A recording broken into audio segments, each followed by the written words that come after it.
册调观奖今年元宵节举办跋杯活动，邀请大小朋友做伙来参加。上大奖是12000块的大红包，来带动大家能够参与，而且呢会劳练，大家能够快乐的来。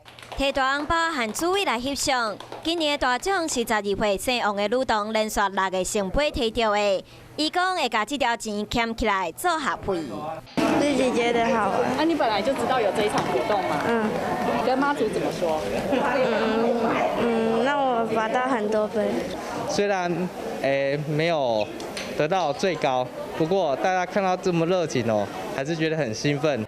今年吸引300外的人做回来跋杯，期待当透过活动，让更多人了解百年宫庙的历史文化。